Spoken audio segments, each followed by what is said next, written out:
Kính chào toàn thể quý ông bà anh chị em có mặt ở trong đền thờ của Chúa, cũng như là kính chào tất cả quý ông bà anh chị em theo dõi ở trên livestream hoặc là có cơ hội sẽ xem lại cái livestream. Cầu xin Chúa sẽ sức giàu ở trên mỗi chúng ta và cho chúng ta nghe được tiếng của Chúa, dù là nghe trực tiếp hay là nghe gián tiếp, gần hay xa. Chúa chúng ta không có bị giới hạn bởi không gian và thời gian, cho nên là cầu xin Chúa sẽ đụng chạm mọi tấm lòng của chúng ta qua sứ điệp lời của Ngài trong ngày hôm nay. Tôi xin cầu nguyện rồi chúng ta cùng học lời Chúa chung với nhau. Chúa ơi, chúng con ngợi khen cảm tạ ơn Chúa vì tình yêu ân sủng của Ngài đã cứu giúp chúng con. Và chúng con cảm tạ ơn Chúa vì chúng con được làm con của Ngài. Chúng con được có lời của Ngài. Và con cầu xin Chúa khi chúng con đến với lời của Ngài, Chúa Thánh Linh sẽ là giáo sư lớn dạy dỗ chúng con. Những gì chúng con suy nghĩ, những gì chúng con nói, xin Chúa Ngài cho con nói được những điều Ngài muốn con nói. Và xin Chúa Ngài cho con không thể nói những điều gì mà Ngài không muốn con nói. Và để rồi mọi người chúng con nhận được từ nơi Chúa, chúng con cảm tạ ơn Chúa nhiều lắm. Chúng con cầu nguyện trong danh Đức Chúa Jesus Christ. Amen. Cho tới hôm nay tôi mới nhận ra một điều là có những cái điều mình nghĩ là mọi người biết, nhưng mà không phải ai cũng biết. Chẳng hạn như có những cái câu chuyện ở trong Kinh Thánh mà mình nghĩ rằng mọi người biết. Nhưng mà có hai điều là bây giờ mình mới hiểu ra là có những người mới. Thứ nhất là họ không biết hết cái câu chuyện đó. Và cái khán giả của mình, cái người mà nghe mình không phải chỉ là quý ông bà anh chị em, mà bây giờ là khắp nơi họ có thể nghe được qua livestream. Cho nên đó là xin quý ông bà anh chị em nhẫn nại mỗi khi mà chúng ta đọc Kinh Thánh. Tại vì có những người chưa từng đọc cái câu chuyện đó, mà để theo dõi được thì nó rất là khó. Thật ra cái câu chuyện Samuel ở trong Samuel nhất đoạn 17, câu chuyện của David với Goliath, đối với những người lớn lên ở trong nhà thờ thì câu chuyện này chúng ta sẽ nghe rất là nhiều lần. Nó trở thành như là một cái thành ngữ khi chúng ta thấy rằng chúng ta có thể hạ được những cái khó khăn, những cái gã khổng lồ. Chúng ta biết là chúng ta nói David đối diện với Goliath. Cho nên là hôm nay thì tôi muốn học với ông bà anh chị em với cái đề tài là đánh hạ kẻ khổng lồ. Nhưng mà trước khi mà tôi nói cái điều đó thì tôi phải nói sơ cái câu chuyện như tôi nói, để cho quý ông bà anh chị em, những người trực tiếp, gián tiếp có thể hiểu được cái câu chuyện này. Đây là một cái câu chuyện nói về có một cái kẻ thù của dân Do Thái là biệt dân của Chúa, tên là dân Philippines. Và dân Philippines kéo đến để đánh dân của Chúa. Và họ dàn binh ra hai bên. Nhưng mà bên Philippines có một cái người tướng có thể nói là khổng lồ. Nếu mà người bình thường là 1,6 feet thì nó là 6,1 feet, tức là cái tay đó là rất là to, rất là khổng lồ. Và cái tay đó tên là Goliath. Và hắn ra và la hét, rủa xả dân của Chúa. Và làm như vậy không phải là một ngày một bữa, mà làm như vậy là 40 ngày, cứ buổi sáng và buổi chiều. Như vậy là 80 lần cứ ra là dọa nạt, là hăm dọa dân của Chúa. Và kêu rằng ở trong các ngươi bây giờ cử ra một người đi đánh với ta, không cần phải đánh nhiều người. Nếu mà người đó thắng thì ta thua, thì ta phục vụ. Còn nếu như mà ta thắng thì các ngươi thua, các ngươi phải phục vụ ta. Cho nên là cái người đó đến thách thức. Mà khi mà thấy một cái người khổng lồ đến thách thức dân của Chúa như vậy thì cả vua Sao-lơ và cả dân sự đều hoảng hốt, đều sợ hãi. Cho tới khi có một nhân vật xuất hiện, một chàng thiếu niên tên là David. David thì sinh ra trong một cái gia đình có những người anh. Ít ra là trong cái đoạn này cho chúng ta biết là có 3 người đang tham gia ở trong quân đội. Tức là mấy anh đó to hơn, khỏe hơn và đủ tuổi để có thể vào trong quân đội để cùng với vua Sao-lơ. Nhưng mà David thì là tuổi thiếu niên và ở trong nhà chỉ là cái người chăn chiên ở trong nhà thôi. Thì hôm đó ba của David mới kêu David rằng hôm nay con đem đồ ăn cho mấy anh, đi ra thăm mấy anh rồi coi mấy anh tình trạng sức khỏe như thế nào, về báo cho ba biết. David vâng lời ba của mình, giao những con chiên đó cho người khác chăn, mới đi ra để hỏi thăm tình trạng mấy anh của mình. Thì trong cái lúc mà David đi ra như vậy thì cái tên Goliath lại xuất hiện. Và tên Goliath lại xuất hiện, lại la hét dân của Chúa, rồi cả vua với dân lại hoảng sợ một lần nữa. Thì David ra nói chuyện với các người anh, mới nói rằng cái phần thưởng mà được để hạ cái thằng Philippines không cắt bì đó là ai. Đó. Rồi mấy người anh nó cũng nổi giận với lại David, nói mày là con nít, mày kiêu ngạo, mày ra đây mày muốn coi đánh nhau, mày tưởng là dễ lắm hả? Đó. Rồi những người này nghe vậy mới đem David vào để gặp vua Saul. Vua Saul cũng nói rằng con ơi, con là còn con nít, còn nó từ tuổi con nít nó đã được huấn luyện rồi, bây giờ thành một cái người tướng khổng lồ như vậy làm sao mà con đánh được. Nhưng mà David mới kể một cái câu chuyện, và kể một cái kinh nghiệm mà khi mà David đi chăn chiên. David nói là có những lúc sư tử và gấu nó ra nó tấn công những con chiên, và David đã chạy theo để đánh luôn cả sư tử với gấu. Và ngay cả những cái con chiên mà đã bị bắt, coi như là bị những con gấu là nó đã gấp vô trong miệng rồi á, David cũng chạy theo giật con chiên ra cho được. Và David nói rằng Chúa đã giải cứu những cái con chiên đó, đã giúp cho David giải cứu, phải không? Và Chúa đã giúp cho David thắng được những cái con sư tử, những cái con gấu đó. Thì cái thằng khổng lồ này mày cũng giống vậy thôi, phải không? Nếu mà Chúa giúp cho ta thắng được gấu với sư tử thì Chúa sẽ giúp cho ta thắng người. Saul mới nói thôi Chúa ban phước con, tức là cũng con nói nghe hay quá, Chúa ban phước con, chứ thực ra Saul cũng không có nghĩ rằng David làm gì được đâu. Nhưng mà cảm ơn Chúa là David đã đi ra và đối diện, và David đã nhận ra được những cái điều rất là quan trọng. Là David đã nói rằng một bên á, thì các thần khác phụ với lại Goliath để rủa xả dân của Chúa, nhưng mà ngươi cầm dao, cầm gậy, cầm vũ khí đến, còn ta đến với ngươi trong danh của Đức Giê-hô-va vạn quân, và Ngài là Chúa của chiến trận. Và khi mà ông ra như vậy á, thì trước khi ông ra đó, thì trước khi David ra thì Saul mới lấy mũ miệng giáp được của Saul mặc lên cho David, nghĩ rằng như vậy thì an toàn hơn cho David. Nhưng mà David có thử, nhưng mà không có quen, không có thấy thoải mái, cho nên David xin phép trả trở lại. David phải dùng những cái gì mà mình quen, cho nên là David có một cái người Do Thái, người bản tiếng Việt mình dịch cái ná để cho mình dễ hiểu, là tại vì mình không có cái vũ khí đó.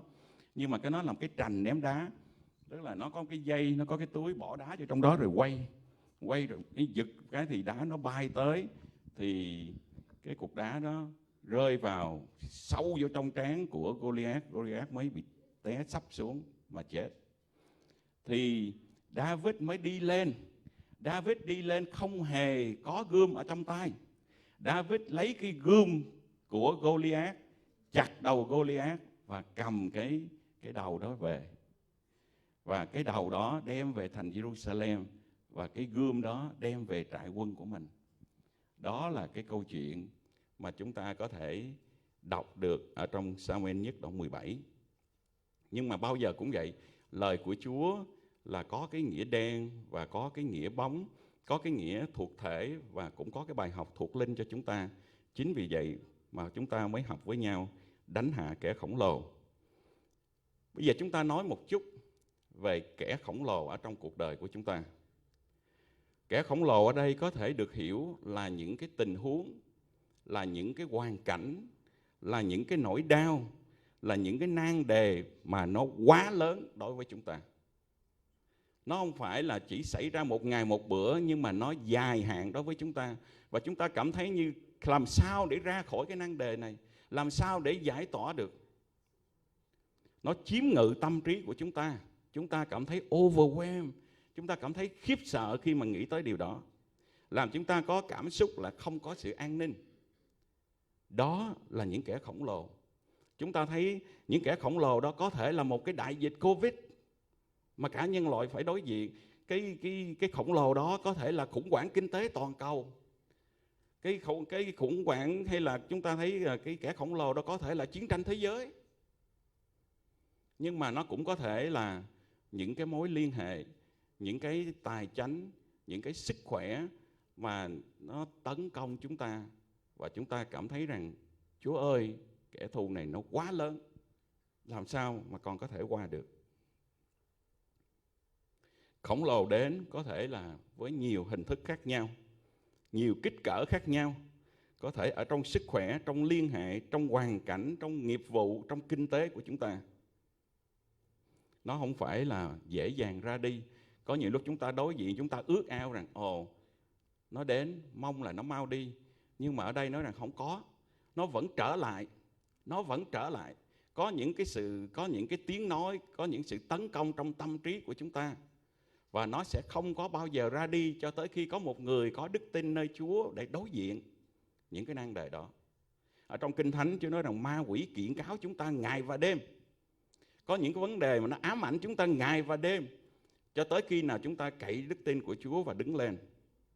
Cho nên như tôi nói, đây là 40 ngày, mỗi ngày 2 lần.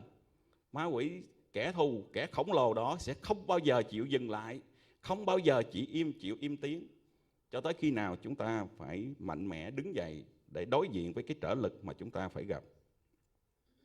Quý ông bà anh chị em, Chúa có những cái lời hứa cho dân của Ngài. Tức là ở trong quá khứ có những lời hứa cho tương lai của họ.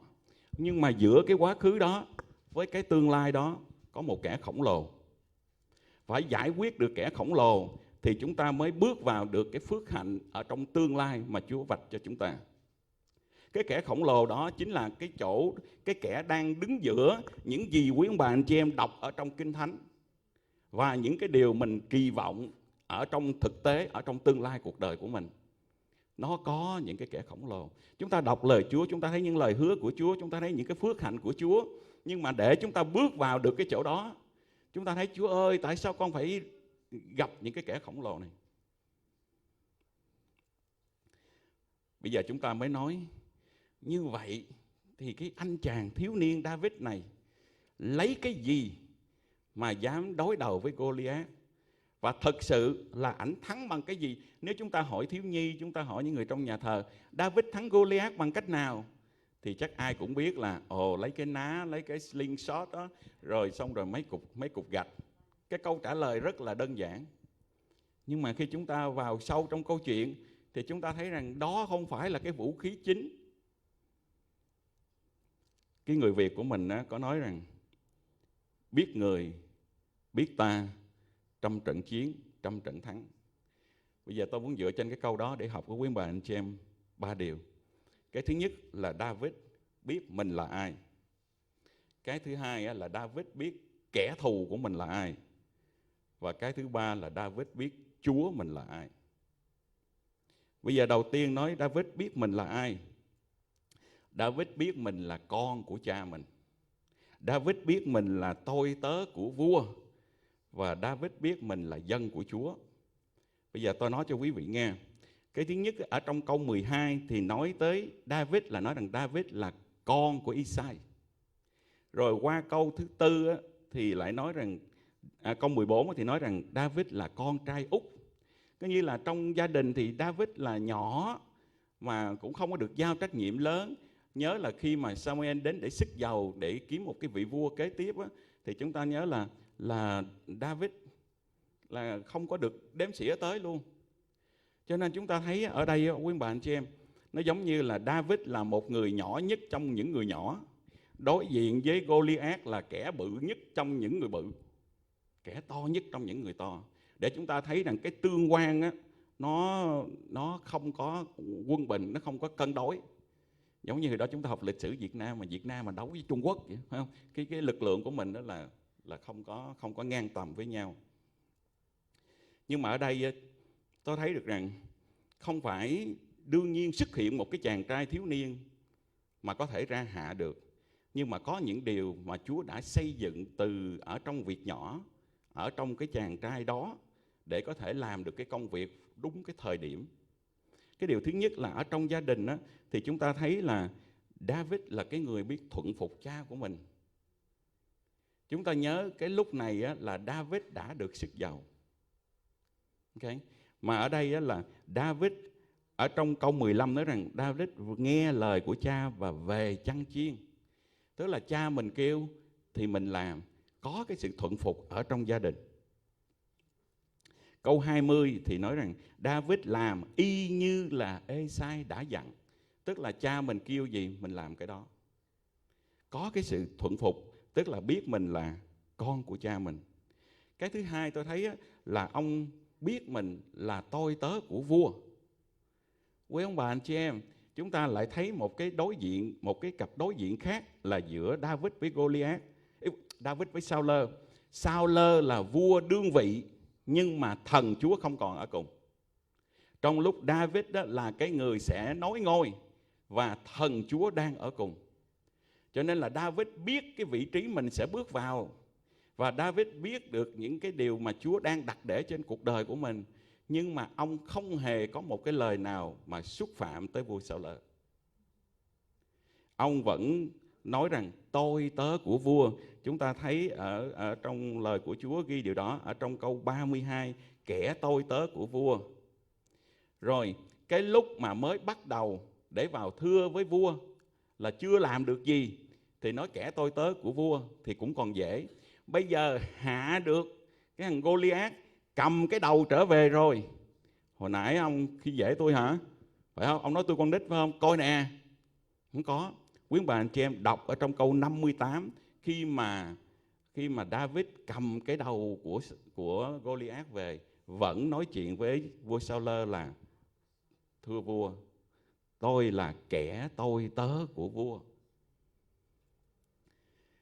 Cái điều thứ ba mà ông biết là ông biết ông là dân của Chúa. Cái điều này rất là quan trọng, là ông không có nhìn như là người khác nhìn. Quý bà anh chị em, chúng ta thấy rằng ông nhìn được cái chiến trận, cái bản chất của chiến trận á, nó rất là quan trọng. Là tại vì khi mà mình nhìn được bản chất của chiến trận thì mình mới biết dùng cái vũ khí nào cho nó phù hợp với cái chiến trận đó. Phải không? Giống như là ông Phaolô nói, chúng ta không có chiến đấu với thịt và huyết, chúng ta chiến đấu với lại vua chúa thế gian, là của quyền lực của tối tăm. Thì như vậy thì chúng ta nhận định được cái bản chất của chiến trận, nhận định được kẻ thù, thì chúng ta mới có thể chiến thắng được. Ông biết rằng ông là dân của Chúa. Ở trong câu 26 và trong câu 36, hai lần đều nói rằng đạo binh của Đức Chúa Trời, đạo binh của Đức Chúa Trời. Những người khác ra chỉ nói là họ đến để rủa xả dân Israel. Chỉ có David đến là David nói rằng nó đang đụng tới dân của Đức Chúa Trời. Để biết rằng đụng tới mình là đụng tới Chúa, chứ không phải là chỉ đụng tới mình. Cho nên là ông là cái người nhận ra được ông là cái người dân của Đức Chúa Trời, chứ không phải chỉ là một cái dân bình thường. Tôi thấy có nhiều lần đất nước Hoa Kỳ gặp khó khăn, và chúng ta thấy có những cái suy sụp về đạo đức, hay là những cái sai lầm của lãnh đạo, rồi có những cái điều xảy ra. Thì tôi cầu nguyện với Chúa, tôi vẫn nói rằng Chúa ơi, Chúa, đây là nation under God. Đây là cái quốc gia ở dưới sự tể trị của Chúa. Xin Chúa Ngài thương xót và nhớ đến tổ phụ của cái dân tộc này. Họ đã có cái sự tin kính Chúa, mà Ngài giảm cơn thịnh nộ và Ngài sửa dạy dân này và yêu thương cái dân này. Là bởi vì chúng ta tự hào chúng ta đang sống một cái quốc gia under God, ở dưới cái sự tể trị của Chúa. Ở đây chúng ta thấy David đã nhận ra được cái điều đó. Chúng ta cũng thấy David là một cái người rất là có trách nhiệm. Ông có trách nhiệm và có sự tận tâm. Tại sao tôi nói như vậy? Là tại vì khi mà ba ông kêu phải chạy lẹ đem đồ ăn, nhưng mà Kinh Thánh ghi rõ đó là ông giao chiên của mình cho người khác chăm sóc rồi mới chạy. Rồi chúng ta lại thấy là cái đó được trong câu 20, rồi câu 22 là nói về cái vấn đề trách nhiệm của ông. Rồi chúng ta thấy ông tận tâm không? Ông chăn chiên mà bây giờ thú dữ nó bắt vô trong họng thú dữ rồi mà ông còn chạy theo, ông giật ra, là chúng ta biết là ông sống chết với bầy chiên như thế nào. Ông có những cái tố chất của một cái người lãnh đạo rất là tốt. Nhưng mà để nói về biết mình là ai á, thì ông còn biết cái kinh nghiệm mình có là cái gì. Ông đối diện với Goliath, nhưng mà ông nhìn Goliath như là một con sư tử, như là một con gấu vậy. Và ông nói rằng tôi đã có kinh nghiệm ở trong quá khứ. Là kinh nghiệm là Chúa đã giúp tôi để hạ được sư tử, đã hạ được gấu. Thì bây giờ Chúa cũng sẽ giúp tôi hạ được cái tên khổng lồ này. Như vậy thì chúng ta thấy rằng ông dùng cái kinh nghiệm ở trong quá khứ của mình để xây dựng giúp cho mình có năng lực và có tâm trí để đối diện cái kẻ thù hiện tại. Cho nên là đừng bỏ qua những cái phước hạnh Chúa ban cho mình. Hãy nhớ lại những cái Chúa đã giải cứu mình ra khỏi đại dịch, Chúa đã giải cứu mình ra khỏi khủng hoảng kinh tế, Chúa đã giải cứu mình ra bao nhiêu những cái khó khăn ở trong cuộc sống của mình. Thì bám lấy cái điều đó và tin chắc rằng Chúa thành tín ngày hôm qua, hôm nay đến đời đời không hề thay đổi. Chúa đã làm, Chúa sẽ còn làm. Cho nên là nhớ những cái kinh nghiệm mà chúng ta có với Chúa. Không phải chỉ là cái kinh nghiệm mà ra quánh thú dữ, mà cái kinh nghiệm ở trong cái câu ông nói là Chúa giúp tôi thắng được thú dữ. Cái đó mới là quan trọng. Cái kinh nghiệm mình biết Chúa của mình để mình có thể đối diện được với kẻ thù, đối diện với kẻ khổng lồ. Có một cái điều nữa mà tôi thấy là ông biết cái sở trường của mình là cái gì. Vua thấy ông có khí thế quá, ok, bây giờ mặc áo giáp vô đi, mặc mũ miệng vô đi, vác vũ khí vô để đi đánh. Nhưng mà ông thử, ông đi và hai lần trong câu 39 nói rằng ông không có quen. Ông không có quen. Quý ông bà anh chị em, muốn đối diện với kẻ thù của mình á, là be yourself. Mình phải biết cái gì, mình là ai, và mình có cái sở trường, mình có cái chuyên môn là cái gì. Ở đây á, là có thể là cái áo giáp của vua tốt hơn, vũ khí của vua tốt hơn. Nhưng mà cái vấn đề nó không phải là cái thói quen của tôi. Ở đây chúng ta thấy là nó phải tập trở thành một cái phản xạ tự nhiên. Cái gì mà chúng ta có thể trở thành phản xạ, chúng ta biết rằng chúng ta có thể làm được, thì cái đó là cái chúng ta làm hiệu quả nhất. Tôi đang dạy cho con gái học lái xe. Tôi mỗi lần lên ngồi tôi hỏi điều gì là đầu tiên và quan trọng nhất. Bây giờ tôi cứ nói câu đó hoài, mỗi lần lên điều gì đầu tiên và quan trọng nhất. Nhiều lúc mẹ nó không biết, ngồi nó chỉnh kiến con đó. Không phải, ba nói là cầu nguyện. Tức là lên xe, điều gì đầu tiên và quan trọng nhất? Cầu nguyện. Điều gì đầu tiên quan trọng nhất? Cầu nguyện. Cầu nguyện để giao phó cái đó cho Chúa. Rồi tôi mới nói với con gái là con khoan có vội để nóng ruột để có bằng lái, hay là để chạy cho nhanh. Đây con đang là cái thời gian để cho mắt của con, tay của con, chân của con á, nó quen và nó thành phản xạ.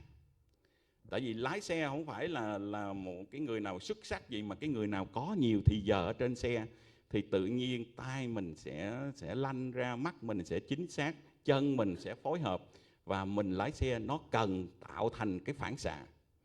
Cái gì mình làm nhiều thì nó trở nên tốt. Và David biết rằng không, tôi cái gậy với lại cái chành ném đá, cái đó là cái tôi biết. Tôi dùng cái tôi biết, chứ tôi không có cần phải dùng người khác. Tôi không có cần phải bắt chước người khác. Một sư trường không thể bắt chước các mục sư khác. Một sư chung sẽ có những điều một sư trường không bao giờ làm được. Một sư trường nói từ đầu rồi. Nhưng mà mình làm cái điều mà mình biết và mình làm thường xuyên thì nó sẽ giúp cho mình làm được hiệu quả. Cho nên đó là những cái điều mà chúng ta thấy cậu bé David này rất là biết cái thẩm quyền của mình đối với lại gia đình của mình, đối với lại vua của mình, đối với lại Chúa của mình ở trên cái dân tộc của mình. Rồi ông biết những cái kinh nghiệm mình đã có ở trong cuộc sống là cái gì, và ông biết được là cái sở trường của mình là cái gì, cái chuyên môn của mình là gì. Quý ông bà anh chị em, nội mà ông chọn 5 cục đá đó, quý ông bà anh chị em đọc có để ý không? Kinh Thánh ghi là chọn 5 cục đá bóng láng. Tôi học được cái điều đó tôi rất là thích. Chọn 5 cục đá bóng láng. Quý ông bà biết ông bà chị em biết tại sao mà có được cục đá bóng láng đó không? Chúng ta ở đây mùa hè quý vị có đi ra ngoài biển, đi ra ngoài mấy cái dòng thác, dòng suối không? Chúng ta sẽ thấy rằng để có được một cái cục đá bóng láng đó là nó nằm đó rất là lâu, và nó cạ với những cục đá khác á. Rồi nước chảy, người ta nói nước chảy đá mòn phải không? Nước chảy đó mới đẩy mấy cục đá nó cạ vô nhau. Tôi tin rằng lâu ngày những cái góc cạnh, những cái bén đó nó được mài dũa đi. Cái đó là một cái bài học khác. Nhưng mà tôi muốn nói rằng để Chúa sử dụng mình như một cái hòn đá để diệt được kẻ thù, nó phải là hòn đá bóng láng. Có nhiều người vào trong nhà thờ, ai nói mình đụng mình câu, tôi bỏ nhà thờ. Đi qua nhà thờ khác, ai đụng mình, bỏ mình câu là mình bỏ nhà thờ liền, đi chỗ khác. cuối cùng mình bén như dao luôn mà không bao giờ mình mòn hết trơn. Không biết chừng nào mình mới bóng láng được. Chúa đặt chúng ta vào trong cái tập thể, có những sự thông công, có những cái mình thích, có những cái mình không thích, nhưng mà Chúa dùng những điều đó để giũa cho mình trở nên bóng láng. David biết chọn cái hòn đá bóng láng, tại vì hòn đá bóng láng đó đi, nó sẽ xé gió, nó sẽ định hướng được tốt hơn và nó hạ được kẻ thù của mình. Bây giờ chúng ta qua phần thứ hai là biết kẻ thù, phải không? Biết ta, bây giờ biết người, biết kẻ thù của mình là ai. Quý ông bà anh chị em biết không? Một bên đó là Sao-lơ với dân Do Thái, một bên đó là Phi-li-tin với lại Gô-li-át khi mà dàn trận ra. Tôi không biết là quý ông bà anh chị em có nhớ không, nhưng mà ông vua Sao-lơ là vua đầu tiên của dân Do Thái. Mà có được ông vua đó là tại vì dân đòi Chúa phải để có được một vị vua. Và cái cách mà họ chọn ông Sao-lơ á, là trong Sa-mu-el nhất đoạn 9 câu 2 nói rằng là Sao-lơ cũng là một người rất là to lớn đẹp trai, và ông cao hơn hết những cái người ở trong nước ông một cái đầu. Cho nên có thể nói rằng Sao-lơ cũng là một dũng sĩ và một cái người khổng lồ ở trong dân Israel. Nhưng mà cái chỗ đó tôi học được cái gì quý ông bà anh chị em biết không? Nếu mà mình cậy vào cái mắt nhìn của mình, cái xác thịt của mình á, thì dù mình có to đi nữa cũng không thấm thía gì với cái kẻ thù của mình đâu. Cho nên là Sao-lơ theo cái sự chọn của con người để có được một người dũng sĩ, một cái người khổng lồ trong dân của mình, thì đối diện với cái người khổng lồ của kẻ thù không là cái gì. Nếu chúng ta bước ra mà chúng ta nói rằng chúng ta có thể đương đầu với lại cái quyền lực tối tăm, chúng ta có thể đương đầu với lại kẻ thù mình ở trong thế gian này, không bao giờ chúng ta làm được. Dù là chúng ta là dũng sĩ, chúng ta là người khổng lồ ở trong vòng dân của Chúa đi, chúng ta cũng không làm được. Chúng ta thấy Sao-lơ và dân của Chúa, cái cách nhìn để thấy Gô-li-át khác với lại David. Họ thấy Gô-li-át là họ ngồi đó, họ tính coi ổng cao bao nhiêu, ổng nặng bao nhiêu, vũ khí của ổng là nặng bao nhiêu, ổng được huấn luyện là bao lâu. Cho nên là chính vua Sao-lơ nói với lại David là con ơi, con còn tuổi con nít, phải không? Còn là ổng được huấn luyện làm tướng từ hồi con nít, thì làm sao mà con có thể mà đối diện được. Cho nên là chúng ta thấy cái nhìn của vua Sao-lơ và dân sự là nhìn bề ngoài, nhìn vào cái hiện trạng ở trước mắt, cho nên họ khiếp sợ. Nhưng mà David xuất hiện thì David có nói một cái câu rất là quan trọng ở trong cái đoạn kinh thánh này. Đó là David nói rằng cái tên Phi-li-tin không chịu phép cắt bì kia. Cái tên Phi-li-tin không chịu cắt bì kia. Để tôi giải thích cho quý ông bà anh chị em. Tôi có 2 con trai. Khi mà nó sanh ra ở trong nhà thương thì bác sĩ có đến hỏi là có muốn circumcise không? Tức là có muốn cắt bì cho nó hay không? Và họ hỏi như vậy là vì lý do của vệ sinh, vấn đề y tế. Họ nghĩ rằng cái điều đó là tốt cho những đứa bé trai. Nhưng mà đối với người Do Thái, nó không phải chỉ là một cái việc làm mang tính cách y tế, cũng cách sức khỏe, nhưng mà đó là một cái giao ước. Giao ước của Chúa đối với lại dân của Chúa, đó là con trai sanh ra tới ngày thứ 8 đều cắt bì. Cho nên cái cắt bì này là nói lên là họ ở trong giao ước của Chúa. Cho nên cái kẻ kia không có giao ước với Chúa mà dám đương đầu với chúng ta là người có giao ước của Chúa sao? Cho nên cái giao ước là một cách thiết lập thiêng liêng để bảo vệ những người ở trong cái mối liên hệ ở trong cái giao ước đó. Chúng ta thấy cũng giống như, thí dụ như bây giờ Mỹ mà làm việc với Đài Loan, Mỹ mà vẫn hỗ trợ Hồng Kông chẳng hạn, Trung Quốc mà có muốn đụng Đài Loan hay là đụng Nhật Bản, đụng những người đồng minh của Mỹ là phải cẩn thận. Phải không quý ông bà anh chị em? Là tại vì mình có một cái giao kết, mình có một cái covenant, một cái giao ước. Hồi nãy tôi đi ra ngoài xe để chạy lấy cái dù vô cho quý vị. Tôi muốn minh họa cho quý vị coi cái này. Cái covenant á, cái giao ước á, nó như cái dù vậy đó. Mình giăng cái dù này lên á, không có nghĩa là mưa nó sẽ dừng, bão tố nó sẽ ngưng. Nhưng mà khi mình có dù á, thì bão tố và mưa nó không có rớt trên đầu mình được. Cho nên khi mà mình ở trong cái giao ước của Chúa, không có nghĩa là bão tố, không có nghĩa là khổng lồ nó không có đến với mình. Nhưng mà khi nó đến với mình thì mình có cái sự cover của Chúa. Nhưng mà cái điều như vậy nè, là cả dân đều có cái giao ước đó với Chúa. Nhưng mà chỉ có David là người nhận ra và đặt mình ở dưới cái giao ước đó. Cho nên đó là mình biết là có cái giao ước, nhưng mà mình đặt mình ở dưới cái giao ước đó là một cái điều khác. Có nhiều người có dù nhưng mà không biết mình có cái dù, cho nên cuối cùng mình phải đi dầm mưa. Cho nên đó là chúng ta có biết là chúng ta là dân của Chúa hay không?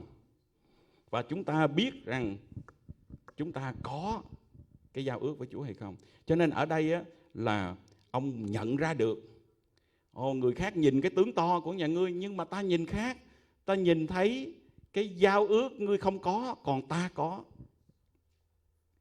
Quý ông bà anh chị em, nó rất là khác. Tôi nhớ hồi đó tôi đi học. Tôi đi học là tôi hay bị ăn hiếp. Lúc đó ba tôi ở tù cải tạo. Thì đi học tôi nhớ nhỏ bắt là phải gì đó cháo ngoan Bác Hồ, rồi phải thắt khăn quàng đỏ. Cái đó là sống trong cái thế giới đó là tất cả đều phải như vậy. Đứa nào muốn học sinh xuất sắc, học sinh giỏi thì phải là cháu ngoan Bác Hồ.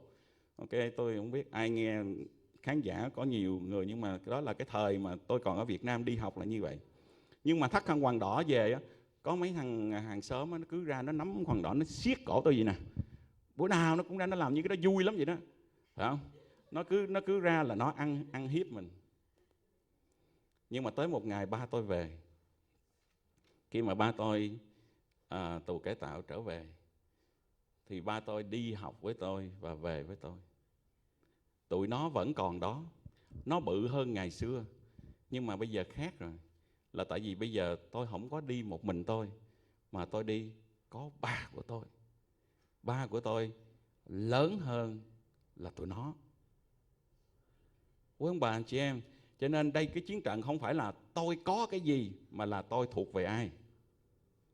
Tôi nhớ cái câu chuyện mà chúng ta biết về lịch sử Việt Nam, phải không? Chúng ta nói là chiến tranh Việt Nam là chiến tranh giữa miền Nam và miền Bắc, phải không? Rồi Bắc Việt đã chiến thắng được miền Nam, thiệt không?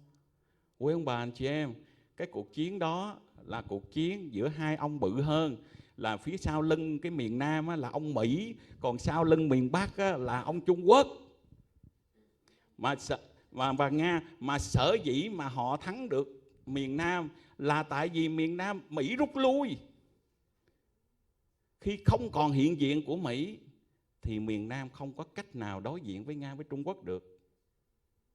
Nhưng mà nếu mà còn Mỹ thì làm gì có cái chuyện mà miền Bắc vào rồi thắng. Tại lúc đó cái chênh lệch về vũ khí, chênh lệch về lực lượng quá xa. Quý ông bà anh chị em, David thấy điều đó. David ở trong lời của Chúa nói là, để tôi đọc cái chỗ đó, ở trong câu 43 nói rằng người Phi-li-tin bắt danh các thần mình mà rủa xả David. Ok. Nhưng mà câu 46, ngày nay Đức Giê-hô-va sẽ phó ngươi vào tay ta. Ở trong câu 43 thì David nói rằng ta nhân danh Đức Giê-hô-va vạn binh mà đến. Không phải là ngươi với ta không cần ngươi bự bao nhiêu. Ta biết phía sau lưng ngươi là ngươi đang kêu gọi các thần khác để tấn công ta. Nhưng mà ta đến bằng danh Giê-hô-va và ta sẽ chinh chiến với ngươi. Như vậy thì không phải là miền Nam với miền Bắc, mà là Mỹ, Nga, Trung Quốc. Không phải là Goliath với David, mà là danh Giê-hô-va vạn quân và cái đám thần kia. Quý ông bà anh chị em, phải nhận cho ra được kẻ thù của mình là ai. Nhận ra được cái kẻ thù mà gớm ghiếc ở phía sau cái sự thật.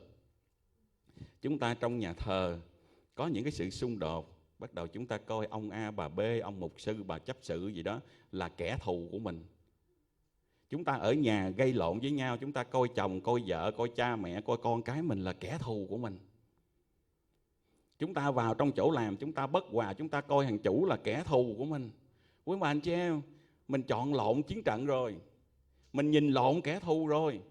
Kẻ thù là cái kẻ mà nó ở sau lưng, phải không? Nó gây những cái tư tưởng, nó cám dỗ và nó tạo nên những sự chia rẽ, tạo nên sự cay đắng, tạo nên sự hiểu lầm. Chúng ta chiến đấu không phải thịt và huyết. Kẻ thù chúng ta không phải là anh em của mình, không phải là vợ chồng mình, không phải là cha mẹ mình, không phải là con cái của mình. Nhưng mà ma quỷ có thể dùng họ. Nhưng mà khi mà mình biết rõ bản chất của cái chiến trận thì mình không có hả họng lên la cho lớn, chửi cho nhiều. Mình không có cong tay cong chân lên mà mình tấn công. Nhưng mà mình biết cái chiến trận này là cái chiến trận thuộc linh, thì mình phải chiến đấu trên đầu gối. Cho nên là để đem cái sự phục hòa trong gia đình, đem cái sự phục hòa trong hội thánh, đem phục hòa trong hôn nhân. Nhiều lúc không phải chiến đấu để ăn thua ai đúng ai sai bằng lời của mình, nhưng mà ở trong phòng riêng, ở trên đầu gối của mình, đó là cách chiến đấu. Chúng ta phải nhìn ra cho được kẻ thù của mình thật sự là ai. Kẻ thù không có giao ước, còn mình có giao ước. Kẻ thù phía sau có thể là có những cái tà linh, có thể những thế lực của bóng tối, nhưng mà chúng ta đến với lại danh của Đức Giê-hô-va vạn binh mà đến. Bây giờ cái điều cuối cùng mà quan trọng hơn hết, đó là chúng ta biết Chúa mình là ai. Khi mà David đã nhận ra được cái bản chất chiến trận không có giống như cách người ta nhìn, cho nên David không có sợ với bà anh chị em. Cả hai lần nói rằng David tả là cái cách mà David đánh thú, David chạy tới, rồi đánh Goliath cũng chạy tới. Tức là khi mà mình hiểu cái bản chất của chiến trận, mình biết rằng cái sức mạnh của mình có ở đâu, mình sẽ vào trong tư thế chủ động, chứ mình không còn thụ động nữa. Mình không có ngồi đó mà sợ, rồi mình phải chịu đựng cho nó chửi mình, chịu đựng những cái sự lên án, chịu đựng những cái sự khốn khổ nữa. Nhưng mà tới lúc mình phải đứng dậy và nhân danh Chúa để mình đối diện. Cái điều ông biết đầu tiên là ông biết danh của Chúa. Quý ông bà anh chị em, ở trong Kinh Thánh Chúa có rất là nhiều danh, phải không? Chúng ta có là Jehovah Shalom, chúng ta đó là Tsidkenu, chúng ta có là Nissi, chúng ta có Rapha, chúng ta có rất là nhiều danh của Chúa. Quý ông bà anh chị em có giao ước với Chúa, và chúng ta có danh của Chúa, và danh của Chúa luôn luôn sẵn sàng cho chúng ta ở trong mọi tình huống. Khi chúng ta bị đau thì Chúa là đấng chữa lành, khi chúng ta thiếu thốn Chúa là đấng chu cấp, khi chúng ta đối diện chiến trận thì Chúa là Chúa của chiến trận. Ở trong đây là David đã nói cái điều đó. Chúng tôi phải đọc quý vị nghe từ câu 45 đến câu 47. David đáp cùng người Phi-li-tin rằng: ngươi cầm gươm cầm giáo lao mà đến cùng ta. Đánh trận rồi, sai rồi, phải không? Ta sẽ giết ngươi, cắt đầu ngươi, và ngày nay ban thay của đạo binh Phi-li-tin cho chim trời và thú vật của đất. Ở trong câu 45 nói gì vậy nè? David đáp cùng người Phi-li-tin rằng: ngươi cầm gươm cầm giáo lao mà đến cùng ta, còn ta nhân danh Đức Giê-hô-va vạn binh mà đến. Quý vị để ý cái cách mà nói qua lại của Goliath với David. Mới đầu Goliath nói trước: tao giết mày, đem thay mày phơi cho chim ăn, cho thú ăn. David nói một câu cũng giống như vậy, nhưng mà khác hơn một chỗ là trước câu đó thì David nói là ta nhân danh Đức Giê-hô-va vạn binh mà đến, rồi Đức Giê-hô-va sẽ phó ngươi vào tay ta. Tức là ngươi đến bằng sức ngươi hả? Ngươi đến bằng gươm bằng giáo hả? Còn ta là ta có danh của Giê-hô-va, và Giê-hô-va phó ngươi vào trong tay của ta, chứ không phải là ta. Cho nên quý ông bà anh chị em, có những lúc cái chiến trận mà chúng ta đánh tốt nhất là ngồi yên để Chúa đánh. Chúa nói là hãy yên lặng. Nhiều lúc chúng ta muốn binh vực chính mình, chúng ta muốn chứng tỏ là mình đúng, chúng ta muốn chiến trận bằng trên sức của mình. Nhưng mà Chúa nói hãy yên lặng để biết rằng ta là Giê-hô-va Đức Chúa Trời. Ta sẽ chiến đấu cho con, ta sẽ binh vực con, ta sẽ giải cứu con. Cho nên là phải biết danh của Chúa và phải biết cái giao ước mà chúng ta có ở trong Chúa. Quý ông bà anh chị em, chính vì cái chỗ mà ông biết đó, ông có một cái sự tự tin. Chính vì cái chỗ ông biết đó mà ông không cần cầm gươm đi lên luôn. Và cái điều mà các ngươi muốn làm nghịch với ta, thì Chúa lại khiến nó trở thành điều ích lợi cho ta. Ngươi đem gươm định chém ta, ta dùng gươm của ngươi để chém đầu ngươi. Một khi mà Chúa đã phó thác kẻ thù, cái kẻ khổng lồ vào trong tay của chúng ta, thì chúng ta không cần phải dùng tới vũ khí của mình. Nhưng mà chính kẻ thù, cái bẫy rập của kẻ thù, cái vũ khí của kẻ thù, những điều ác kẻ thù muốn hại chúng ta sẽ ngược lại hại chính họ.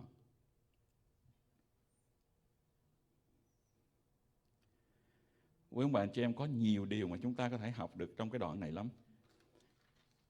Tôi học với bà chị tôi nói cái bài này chắc trường giảng được chừng 10 bài 10 bài giảng trong cái đoạn Kinh Thánh này. Nhưng mà tôi muốn nói với ông bà anh chị em, tôi không biết là chúng ta đang đối diện cái kẻ khổng lồ nào. Như tôi nói là có thể là cái kẻ khổng lồ đó ở trong sức khỏe mình, ở trong liên hệ, ở trong gia đình của mình, cha mẹ, anh chị em, vợ chồng, chủ, thợ. Chúng ta có những cái trở lực, và chúng ta cảm thấy rằng Chúa ơi, nó quá lớn. Mỗi lần con nghĩ tới con cảm thấy khiếp sợ, con nghĩ tới con không biết đường nào đi ra. Thì hãy tập như David, bắt đầu từ cái chỗ thuận phục, bắt đầu từ cái chỗ trung tín trong cái điều nhỏ, bắt đầu từ cái chỗ tận hiến ở trong những cái công việc của mình làm. Biết được những cái kinh nghiệm mình có ở trong Chúa, xây dựng cái kinh nghiệm đó để trở thành cái sức mạnh cho mình. Chúng ta ai cũng có lúc ngã, hãy biến cái lúc ngã đó thành một cái bài học cho mình, để khi mình đứng lên mình sẽ mạnh mẽ hơn. Và bắt đầu từ những cái mà mình biết phải là chính mình. Mình không cần học ông A bà B, mình không cần bắt chước ai, mà mình biết rằng Chúa giao cho mình cái điều gì, mình làm cái điều gì là tốt. Ở trong nhà thờ không phải thấy người ta nấu rồi mình cũng ráng nấu cho giống người ta, không có, mỗi người có cái ơn khác nhau.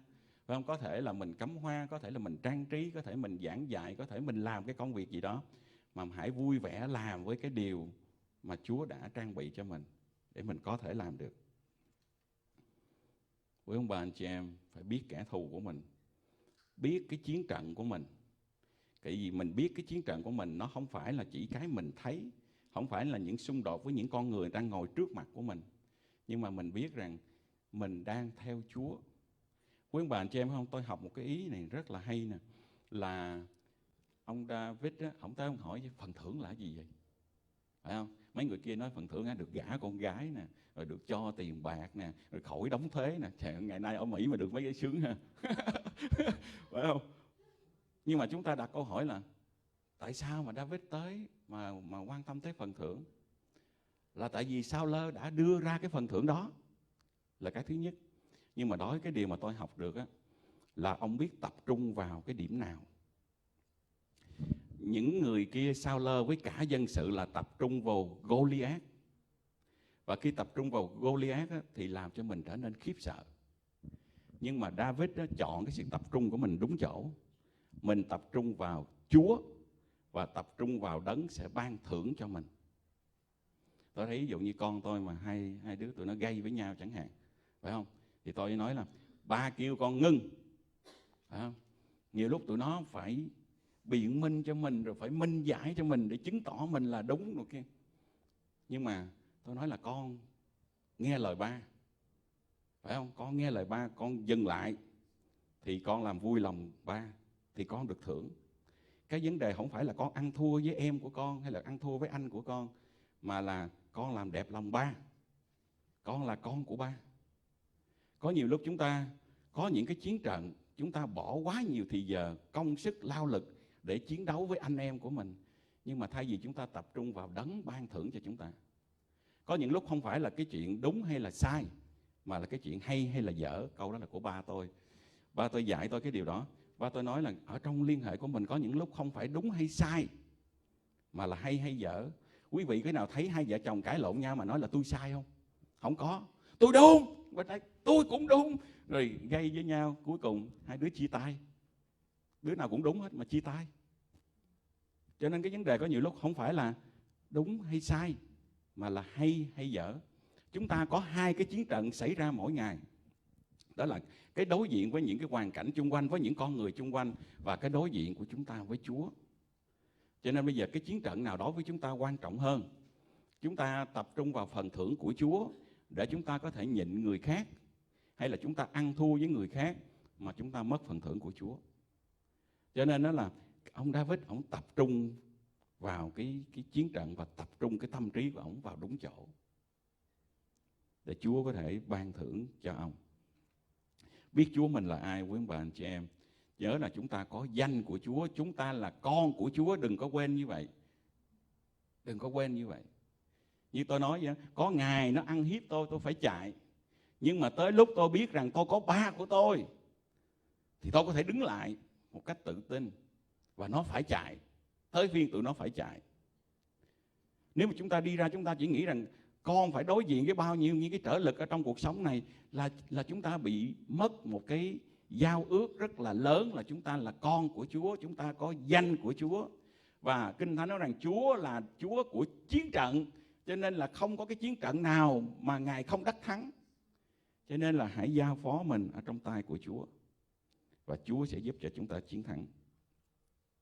Để kết luận, tôi nói quý vị nghe, quý vị có nhà có gara không?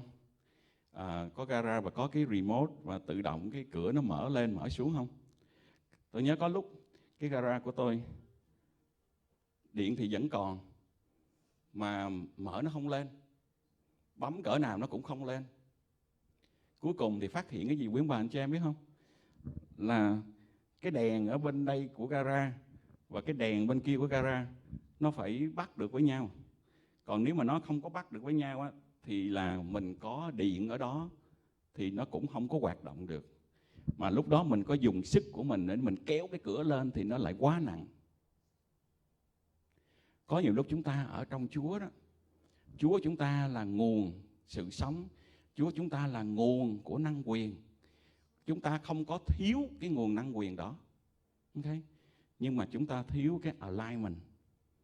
Chúng ta thiếu cái mà để đem mình vào ở trong cái covenant, ở trong cái giao ước mà chúng ta có. Chúng ta phải nối kết để đứng vào đúng cái chỗ mà nối kết với lại Chúa, thì lúc đó cái quyền năng của Chúa mới thể giúp chúng ta. Cho nên tại sao ở trong hội thánh của Chúa, tại sao con dân của Chúa mà có những lúc đối diện với cùng một cái kẻ khổng lồ, mà có người thì hoang mang sợ hãi, mà có người thì vẫn bình an điềm đạm? Là tại vì những người đó họ bắt được cái tín hiệu của nơi Chúa. Chúa không phải là chỉ là Chúa của David, Chúa là Chúa của cả Israel. Cái giao ước là cho cả dân sự của Ngài. Nhưng mà chỉ có một mình David là có thể đứng vào đúng cái alignment, đứng vào đúng cái chiều kích đó để có thể nhận được cái điều đó và đắc thắng được. Cho nên là cầu xin Chúa giúp cho chúng ta, để chúng ta phải chỉnh mình, để mình có thể đứng vào đúng cái chỗ để nối kết, để gắn kết được quyền năng của Chúa.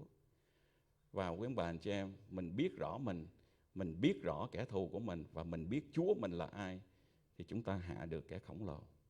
Amen.